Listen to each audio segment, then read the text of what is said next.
up the recording. We good? Yep. Recording? We're recording. All right. Everyone ready? Have a nice snack? Let's do this. Let's talk about HTTPS, specifically TLS, SSL, many, many names, and specifically breaking it. A little bit about what it is and how we do terrible, terrible things to it. So, does anyone in their current place do any form of SSL decryption or interception? Maybe some sort of DLP product, gateway doing proxy logging, any of that? Couple, like 2, 3? Has anyone here actually been involved in implementing any of that technology? Anyone tried, looked at it? It's kind of terrible. But give it a go. So a little bit about myself. Most of you guys already know me. I'm a senior network engineer for a company called SipFilter. We are a firewall content filtering company. Specifically, we specialize in K-12. This talk is a product of some of the conferences. It's predominantly focused at a lot of tech administrators that are responsible for doing content filtering for schools, where this is not an optional thing. This is not a nice security benefit. This is a federal mandate if they want to receive funding. They need to be doing comprehensive filtering for student devices.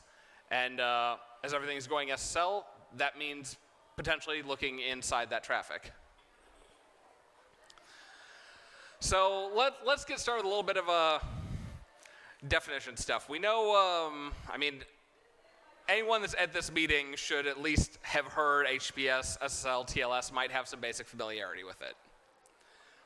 But for those that maybe are just new to the field, getting started, like, what is it really? What's HTTPS? It's our standard hypertext transfer protocol, HTTP, what the web was built on, just wrapped inside a tunnel of SSL or TLS. So these are tunneling protocols. They just slap encryption around the outside. So your traffic on port 80, HTTP, wrap some encryption around it, send the exact same thing over port 443. We now have HTTPS. But specifically, what is this SSL TLS? Security protocol. It's really designed to protect communications in 3 ways. It's going to provide privacy. It's going to stop someone passively snooping on the wire from being able to see what's inside. It's going to provide integrity. It's going to stop anyone from tampering with that without us being able to know someone was tampering with our traffic. And probably the biggest one is it's supposed to provide authentication. This is to stop interception. But this is also the most difficult thing for a protocol to provide, and it can't be done natively. It actually requires third-party assistance. So you kind of hear me talk back and forth SSL, TLS. What's the difference? We hear both. Well, little history lesson. It started back in 1995 with SSL. It was created by Netscape. SSL 1.0 was so badly broken, never even saw the light of day. Immediately turned around, we got SSL 2.0. Following up a little bit by 99 or so, we had 3.0. Well, the Internet Engineering Task Force realized pretty early on that the idea of e-commerce and some of these things for encryption was going to be critical to the web. Like this was going to be a core tenet and couldn't be just owned by Netscape. So they decided to make their own protocol that would be an open standard for the internet to use. That's where TLS comes in, the transport layer security. So TLS 1.0 was standardized, I believe, in 1999, and it's pretty much just a standardized version of SSL 3.0. It was a very slight bump. Since then, we've had a lot going on. We've had TLS 1.0, 1.1, 1.2. Just last year, this year really starting, TLS 1.3 has been making a lot of headway and is coming out. SSL actually formally 2015 was deprecated. IETF said don't use SSL. It's dead and gone. So we know we should be dealing with it for approximately another 45 years. But the big one is that TLS, it's its own protocol, but it's based off SSL. It's still trying to shake that SSL nickname. So while TLS is technically the correct term, everything you're using today should be TLS, TLS, TLS. If you're using SSL, you're doing it wrong or dealing with legacy equipment, which inherently is doing it wrong. But such is the industry. But the industry is going to use both. You're going to see SSL, you're going to see TLS. I try my best to be good with TLS, but a lot of the people I talk to at work, they know it as SSL, so it's going to be SSL till the end of time. So let's talk a little bit more about the protocol. It's encryption, and anyone that's dealt with encryption knows it gets really complicated really quickly. I did promise 20% more acronyms. It goes quick. So inside SSL, it's actually providing, as we said, a couple of different things. So we have this idea of certificate types. So we have RSA, ECDSA, DSA certificates. Then the certificates are going to have some form of key exchange, be it RSA, Diffie-Hellman, elliptic curve Diffie-Hellman. We're going to have some sort of bulk encryption cipher, like AES or the new Cha-Cha-20. And then finally, we're going to put some sort of message authentication on there, be it MD5, SHA-256. A lot of options to pick from. Each one of these provides one or more of those pieces we kind of talked about, the idea of privacy. So our privacy is going to be stuff like the block cipher that's actually encrypting it. We talk about some integrity checking. That's where we get into like the message authentication. Some of the key exchanges and the message signatures, and the certificate itself actually is what's providing some of the authentication. All in all, though, this really comes down to about 300, a little more than 300 valid cipher suites across all the versions of SSL and TLS. These are different permutations that are actually valid to talk with the protocol. It's a lot. It's a giant mess, and actually in the coming months there may be a couple of talks where we dig into that a little bit. But because there's so many to pick from, it's up to the client and the server. They have to negotiate, figure out what they can use. Compatibility is a challenge. So the client and the server aren't going to support all 300 plus. Hopefully they're not supporting SSL 3.0 anymore, but maybe a legacy client device might. So how does the client and server are going to have to talk to each other and figure out which version of SSL or TLS they're going to use, and then which different cipher suite they're going to pick on. In reality, this 300 plus boils down to maybe about a dozen that are practically used. A lot of devices only support like 3 cipher suite choices. So it looks bad, but when we actually start digging into it, it winds up being not terrible. It's a bit more approachable than you'd think. The one thing, though, we talk about this is we're negotiating what protocols to use. The thing that we cannot negotiate is trust. It's not something we can just meet 2 random people and go, yep, I trust this person. Absolutely, I have no idea who that is. So how do we trust someone you've never met? It's where the idea of the chain of trust comes in. This is one of the core tenets of all of SSL TLS. This is the basis of what the secure internet and all of e-commerce is running on today. So how do you go about proving your identity to a stranger? The driver's license is a surprisingly good analogy here. You guys might not know who I am. Hopefully here you guys know where Scott County is, because we're still here, but realistically, if I were to go to another state, let's say I head down to Texas, if I need to prove my identity there, they don't know who I am. They don't even really know who Scott County is. Honestly, they probably don't trust the state of Iowa down there.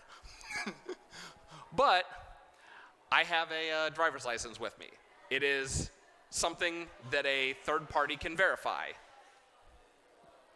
It's going to provide some form of tamper-resistant proof. The driver's license have all sorts of security seals and different measures on it. And we have an idea of intermediaries. So the US government trusts Iowa, who trusts Scott County, to who then I've proved my identity with. They've given me a driver's license. And so by trusting the United States, you can trust that I am who I say I am. Certificates work the same way. We have a certificate authority, which is that verified third party. They're going to provide a digital signature on a certificate, and that's our tamper-resistant proof. And then we're going to provide a chain. So the certificate authority may not or the certificate that is signing your certificate, that intermediate, might not be trusted by the browsers. In fact, it usually isn't. But it's trusted by another certificate that's trusted by another one that's trusted by a root certificate. That one is in your browser. That one is stored away in a vault somewhere, because if that gets stolen, all hell breaks loose. If someone steals an intermediate cert, then we only lose everything below that. Kind of leading into that, what about fake certificates? Fake driver's licenses are fairly common. I'm pretty sure if we go downstairs, there's a wall of shame hanging down there of fake IDs. So clearly this analogy doesn't hold up, or does it? We do have fake IDs. There are fake SSL certificates out there. So the thing is, right now there's a little over 200 valid root certificate authorities. This isn't as concrete as you'd think it is. There's not one authority for it. There's a couple. It boils down to effectively Apple, Microsoft, and Mozilla. What those three decide they're going to trust is kind of the general consensus of who gets trusted. But those 200 plus root certificates expand out to over 1,000 different intermediate certificates. So the interesting thing is, only have to have the CA signature is valid, any of them. Any of them can sign my certificate, and you should trust it. You know, it takes one bad clerk in one county office anywhere in the United States to produce a fake license that should be regarded as a valid one.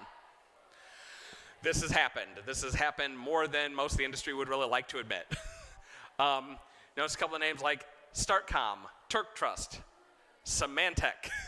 These are people who are not in the SSL business anymore because they couldn't be trusted.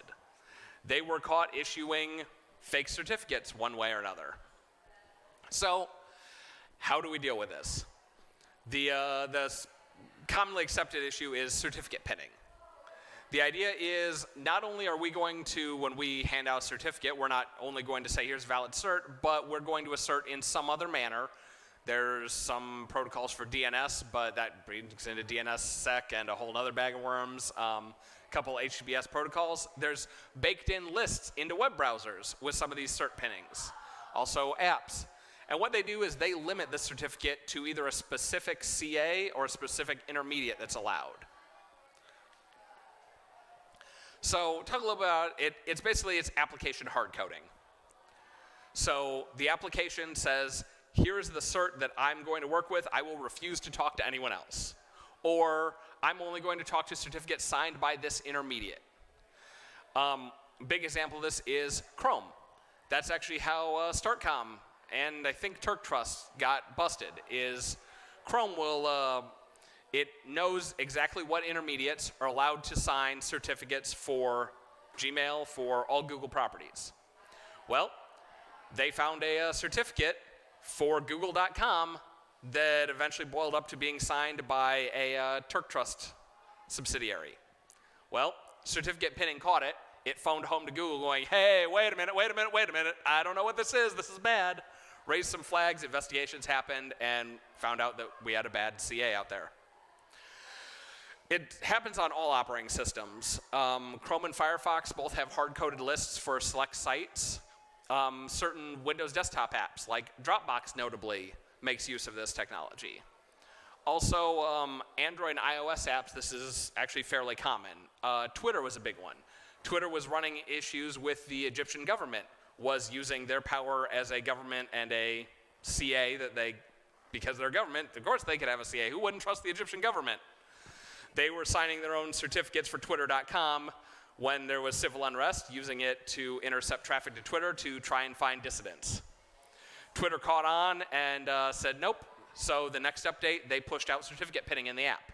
If you have the Twitter app, suddenly someone tries to generate a different cert other than what Twitter expects and is hard-coded in the app, you connect, you get a warning, you cannot click through it. That's the important one. I'm sure everyone here is used to seeing the SSL warning message, invalid cert. I'm sure they're used to just clicking by it, right? No one would click past that warning and continue on to the site. Yeah, that's the big point of cert pinning, is it actually removes the ability for a user to click past that. You know, if it's bad, it's bad. We know it's bad. Don't pass go. Don't collect $200. We're done.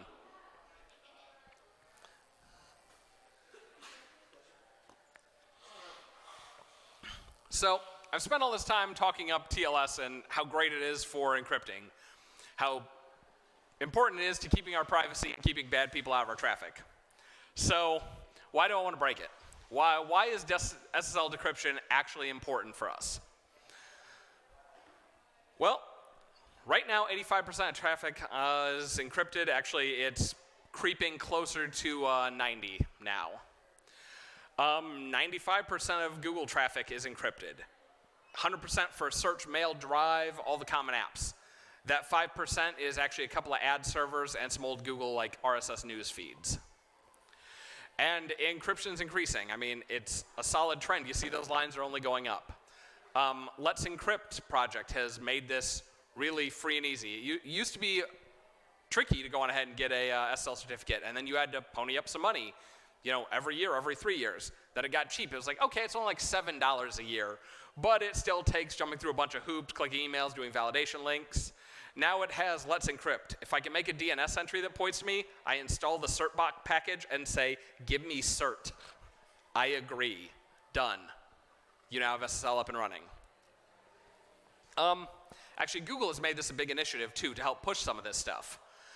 The old lock that we saw for secure sites denoting security is going away. Security is now the standard. Instead, we're moving to an opposite model. Instead of notifying users when the site is secure, Chrome is being proactive and starting to tell users when the site is not secure. It's actively saying HTTP sites are dangerous. So when it comes to a filtering or monitoring aspect for us, what's the difference? What do we get with encrypted, not encrypted? I'm sure a bunch of people here said they're not doing any form of SSL interception at work, but you guys probably have some sort of monitoring proxy that's looking for traffic. We can feed that into a SIM. We can use those logs to try and find bad things on the network or find employees that are really doing things they shouldn't be.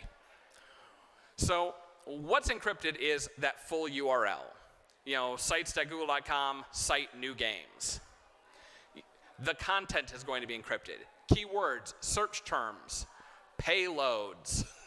A lot of virus and malware, because certs are cheap, free, and easy, have started moving to HTTPS transmission methods. Why? Because if the proxy server isn't doing SSL interception, it gets a free pass right by it. But what's not encrypted? Just because we're not bringing encryption doesn't mean everything's lost. So one of the things we can do is look at the destination IP address. So we can see what IP it's coming from. Is that IP registered in China? Might not be the best of things. But we live in the land of AWS, Cloudflare. Okay, cool, the IP points to Amazon. Woohoo, that narrows our search down to, 3/4 of the internet now?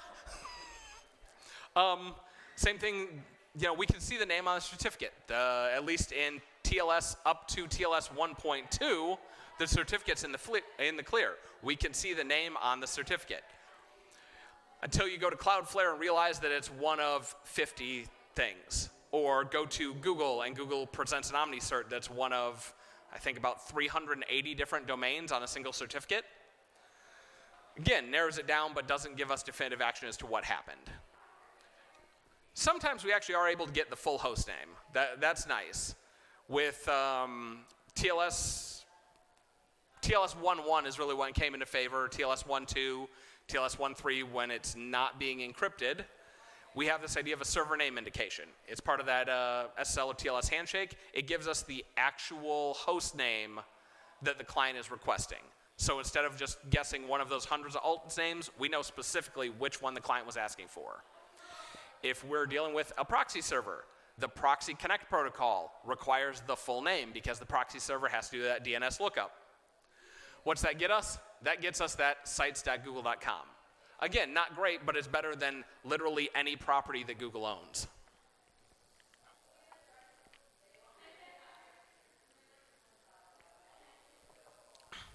So, how do we go about actually doing this? Well, good news and bad news. Turns out that decrypting TLS and SSL really violates the core design principles. It was designed to keep people from looking inside of it and tampering with it. We want to look inside of it and tamper with it. There is no easy, it just works button. Because the thing is, if it did, it would be abused. Good intention tools, we talk about web filters. The idea of content filtering. I come from a space where we make a product designed to keep kids safe at school. We're arguably the good guys, as long as you don't ask the kids. But these could be abused by malicious actors. Talked about the foreign governments. Egypt was literally caught abusing this. Who was recently. Is it, the Ukraine maybe? Turkey? Was it Turkey? Yeah, got busted. They wanted to roll out a national SSL certificate that forced everyone to install because they wanted to be able to snoop on all the traffic. Realistically, they were only decrypting social media sites. Why? Again, usually looking for dissidents. Malicious hackers. You know, we can break into an SSL site, we can man in the middle, we can steal credit card information, we can inject malware, all sorts of fun stuff. Or even ISPs. ISPs might want to be inspecting some of this traffic because, hey, we can cache this so it's faster. Read also so we don't have to pay transit bills to our peer. But also they can take all your logs and sell them to someone for some big side revenue. So good news is it doesn't just work. What happens is we have to have compliance from the client. If we don't, it's not going to work. Doing that means one of two things. Either we can go the easy route, which is we can just capture the data outside of the encryption. We get on the outside, we don't have to worry about encryption. It's great. Or the hard way, which is also tends to be the better way, intercept and break the encryption. This would be the traditional man in the middle you might hear about. So let's talk about the easy way first, capturing data outside the encryption. Downside is it must be done on a per application basis, and the application needs to support it. So a good example of this is Chrome extensions. So Chrome extension can actually see the content of a page if you give permissions to. It can see that full URL. Chrome just hands it to it because there's a nice API for it. The problem is if an app doesn't support this, they're not detected. We don't have visibility into it. This is kind of opt-in detection. You know, if something's not running it's kind of like we ask all our users to install antivirus. Okay, cool, we know some of them installed antivirus. Perfect, we don't have any more viruses in the network anywhere, right? Sure, we have 100% compliance. Yeah, it really is. The filtering is controlled on the client. If the client is hostile for some reason or other, they can just find a way to disable it. Guess what? They're not filtered. It's really fail open. Now, good use cases for this one, Chromebooks. In the education world, Chromebooks are really popular. Has anyone started moving to them in their environment for anything? You really should be looking at them. They're great for a handy little kiosk. If you happen to be a GApps site especially, it's great. Office 365 has been working greater. These are perfect for salesmen and people on the road that just need a cheap, lightweight device and don't do much other than web apps. But problem is it's not great for, well, anything else. Windows, Mac, Android, iPads, nothing. It's just too diverse of an ecosystem. So let's talk about the fun way, breaking the actual encryption. So in order to do this, we need to get in the middle of the connection, hence man in the middle. So we can do this a couple of ways. We can do this inline. We have an appliance that physically intercepts packets on their way out to the internet. We can maybe modify DNS so that we return DNS records. Instead of pointing to Amazon, we point to our device, which can then intercept the traffic. We could also push proxy settings or pack files, telling devices specifically to phone home to some sort of appliance or service to do monitoring for it. But again, we kind of had this idea of trust. The clients need to specifically trust the certificates that we're generating. If we're going to man in the middle, what's going to happen is we're going to make a secure connection out to the server. We're going to connect to Google. That's fine. It's negotiated. We're a client. We don't have to prove anything. But we need to connect to our clients downstream and tell them we are Google. We are going to have to make our own certificate. We are going to receive encrypted traffic, decrypt it, look at it, verify it's all good, re-encrypt it, send it to the client. So how do we get certificates that they're going to trust? Well, we make our own certificate authority and specifically ask our users to trust it. If a client doesn't support this, if we're successfully in the middle, say inline, or we're controlling all the DNS, if client doesn't support our cert, they get certificate warnings. And depending on certificate pinnings, they may or may not be able to click through. Nice thing is this is failed closed. If something's not being actively monitored by us, they don't get access to the internet. They play by our rules or go home. So the nice thing for use cases is this kind of works equally well with anything we can deploy a new root certificate authority on. There's a lot of tools built in. MDMs for dealing with iPads or Android stuff, or iPhones. Some of the Macs have MDMs for pushing images. Group policy. You can just push out certificate by group policy. In fact, if anyone's on halfway current AD infrastructure, odds are the domain controller has already generated a certificate authority somewhere inside your environment and pushed out that certificate. So, common issues. You know, we talk about this like this is going to be really easy. Yeah, nothing's really easy in networking. So, go over a couple of common problems I see when we deploy these for users. First one, we talked about certificate pinning. It's great, it's secure. What do we do about it? Well, first of all, it's going to be a per app issue, so we need to identify what apps are doing pinning, figure out how to deal with it. Some of those apps are really nice, like Chrome. Yes, they have specific certificate pinning turned on for Google certs, unless it sees that the CA is a user-installed certificate. If it's a user-installed certificate, they go, oh, hey, the corporate firewall's probably looking at us, it's okay. It just kind of turns off certificate pinning, gets out of the way. Some of the things like the Dropbox app for desktop, not quite so simple. That one's not easy. So what can we do? Well, we can use the website version. You know, if we want to take a hard policy on it and say that anyone using Dropbox, we need to be viewing it with our DLP solution. We need to see what's getting sent to and from the corporation. Well, maybe we say we don't allow the Dropbox client on desktop. You need to use the website. Dropbox.com, that one works just fine because the browser is dealing with the interception for us. We could go on ahead and make a policy. Say we're going to exempt sites. Just go, you know what, Dropbox, not that big of an issue for us, so let's just go on ahead and choose to not decrypt Dropbox.com. Especially if we're looking at DLP or antivirus solutions, I would not recommend that approach. Third, contact the app manufacturer. Obviously, Google got this right. This is the kind of thing, you know, putting some pressure on the app manufacturer. Maybe you get some traction. Maybe you alone don't, but when 1,000 people start complaining about the same thing, suddenly they might change. So next, what happens if we can't install that certificate? Again, we talked about it worked well on anything we can install that certificate on. What about embedded devices? Printers, point-of-sale systems, stuff we might not have access to. Things that are controlled by an outside vendor, locked down. We just can't install a certificate on. What do we do? Well, you're going to see a reoccurring theme, contact manufacturer. Just because you in the user interface don't have a way to install a new trusted certificate authority doesn't mean that their support doesn't have some sort of hidden page to install it or some sort of back method for support to inject that certificate for you.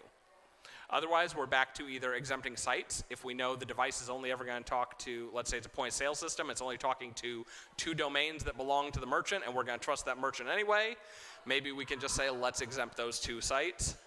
Or we might be able to exempt the device. If we know it's secure, we have it isolated, firewalled off. Perhaps we just say, you know what, it's a point-of-sale terminal, maybe we don't need to inspect it as heavily and do decryption on it. Some devices have an independent certificate store. So far, we've kind of been talking about this as an all-or-nothing ordeal. But occasionally, certain applications will bring their own certificate store. They aren't going to trust what's built into the operating system. Notably is Firefox on Windows. If we push a certificate to the user store in Windows, all of Windows apps will trust it. Internet Explorer will trust it. Chrome will trust it. Open Firefox, not going to happen. Why? Firefox brings their own certificate store. Same thing, iOS on Chrome in the early days wouldn't trust their certificate store, and there was no way to install certs. It's caused a lot of issue where iPad tablets were really common in schools. Wanted to do SSL decryption, just couldn't do it with Chrome. So what do we have for solutions? Well, we can independently install the certificate. We can actually inject that certificate into Firefox along with the Windows certificate store. Or contact manufacturer. Again, we think this isn't going to work.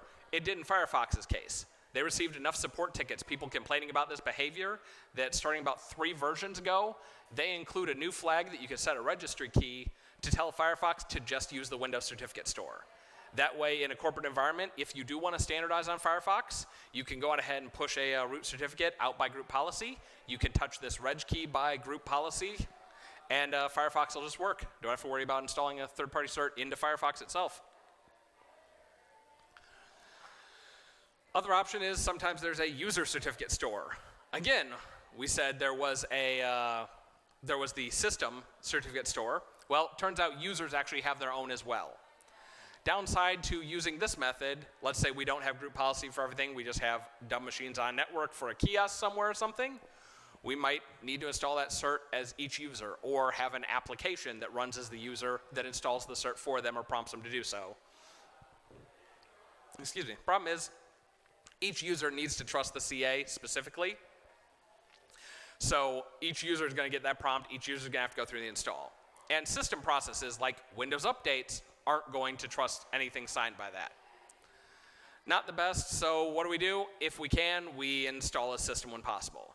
Chromebooks are a great example. The only way to push a certificate of those is to the user account.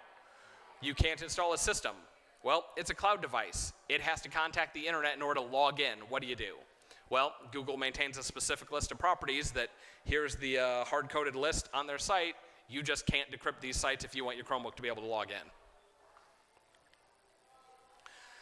Anyone here dealing with BYOD? My condolences.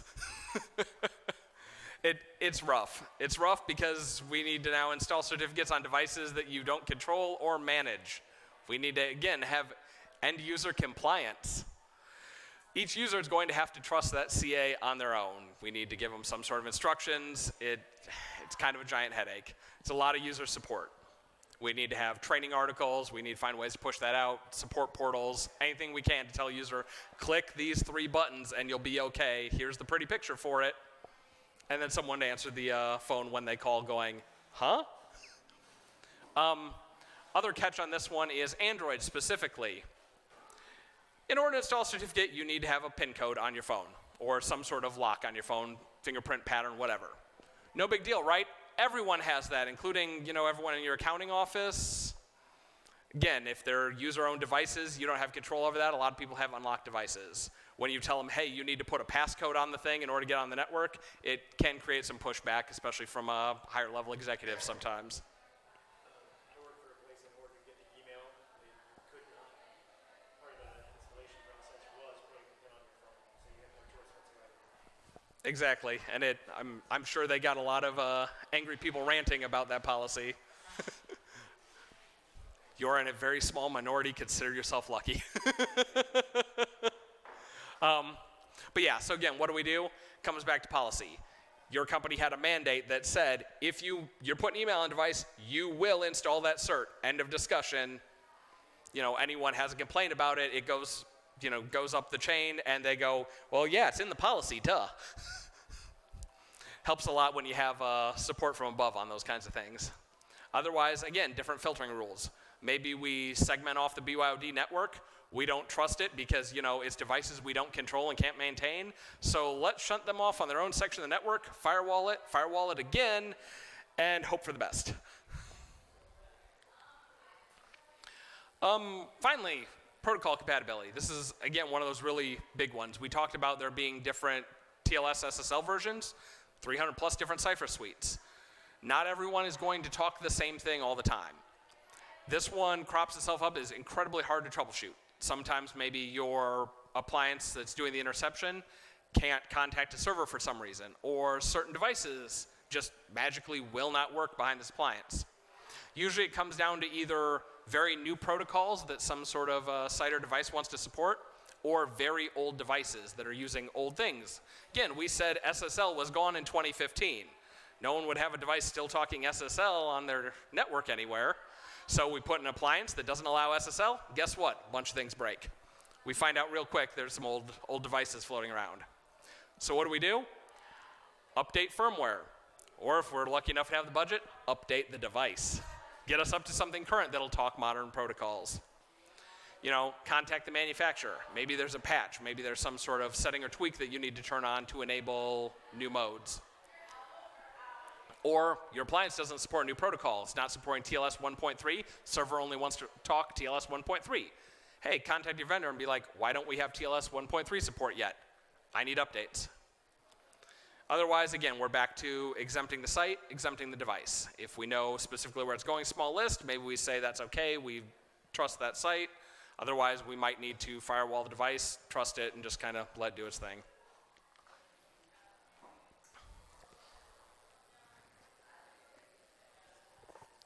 So finally, a couple tips for success if anyone's looking to deploy some sort of interception for doing malware analysis, detections, proxy logging, all that fun, DLP.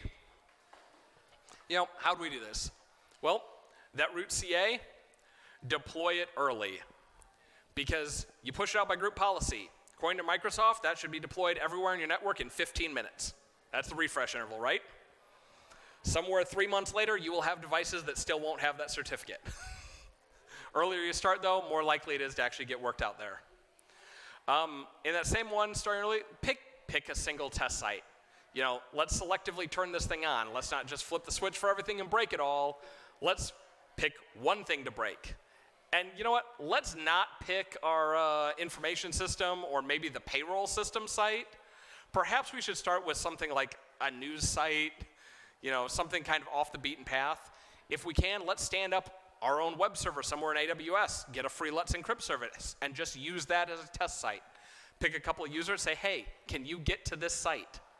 If they can, great. If it shows an error, all right, now we know we need to go fix some SSL cert somewhere, find out why it didn't deploy.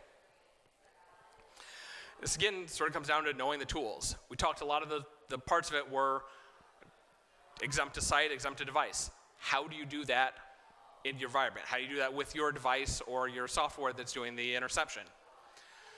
Check compatibility lists. I talked about Chrome.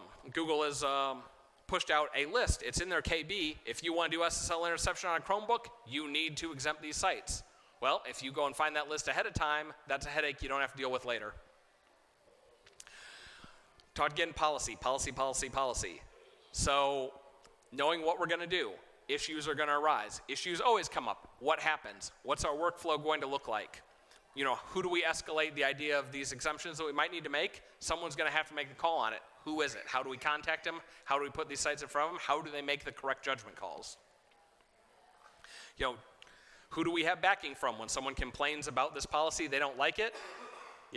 Do we know that we have support from above that'll say, no, it's the policy. It's kind of right there. We need that buy-in from the powers that be. Just like starting early, go slow. Pick a couple of sites, 1 or 2 sites at a time. If you can, we pick certain groups. A lot of sysadmins have that group of favorite power users, people who are technically competent out there but aren't necessarily part of the IT team that you can trust to be your watchdogs for this. Maybe decrypt a couple of them, see if they have problems, because they're not going to call going, oh my God, it's broken. They're going to go, hey, so I noticed when I go to this site or open this application, I'm getting an error message I didn't get before. That's going to be good feedback. You get a couple of cooperative users, let you iron those kinks out before you open it up to everybody. Finally, this one, work with your vendor. Whoever sold you this solution, they've deployed it and had to work through the deployment of this many, many times. Hopefully you guys only have to deal with this once or twice in your career if you're lucky. So why not lean on someone that has the experience, has done this a whole bunch. All right, any questions?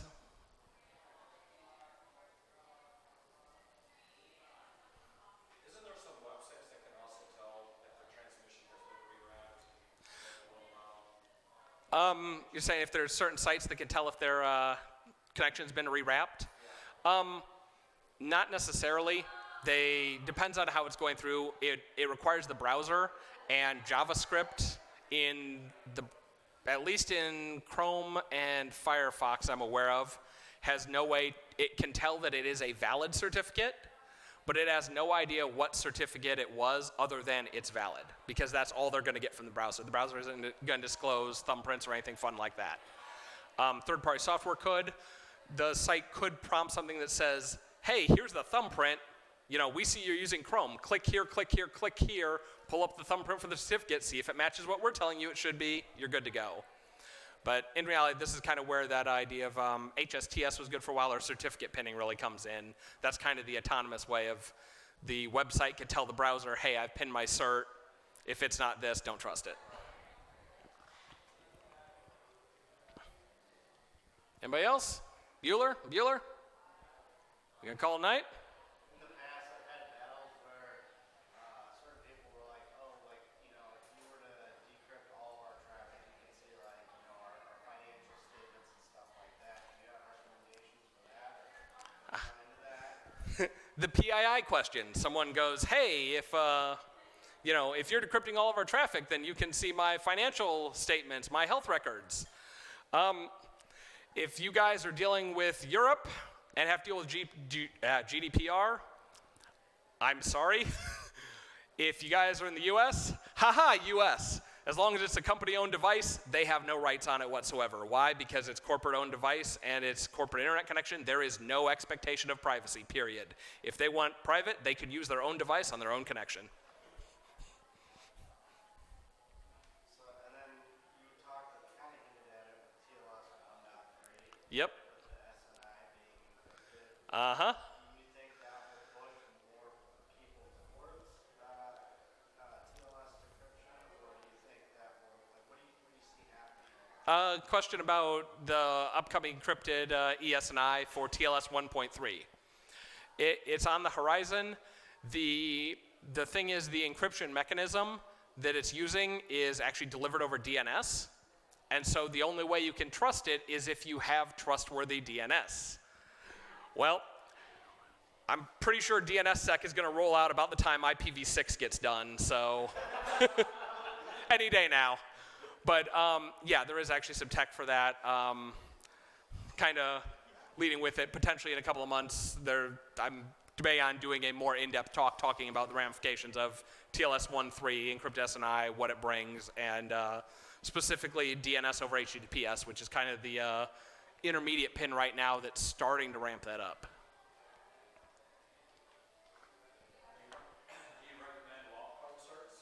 Do you recommend wildcard certs?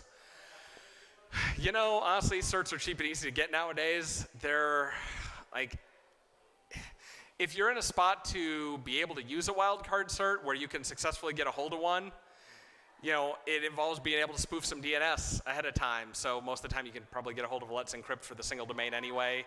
They're not, personally, I don't think they're quite the biggest security concern that everyone thinks they are, just because domain certs and stuff like Let's Encrypt are so easy to get a hold of a single domain cert that the security of it isn't what it used to be. I know some security devices don't even allow wildcard certs to be installed. Yeah, some places don't because they fear it's too much on there. But again, if you're dealing with a compromised cert, they can compromise many others. There's other methods to deal with on it. So it's kind of that, it's a balance, just like anything else. I mean, at some point you make it so hard to work, no one can actually do their job.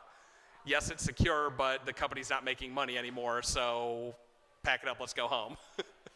So it's kind of that trade-off. It again, really depends on your environment and kind of where your posture is for it.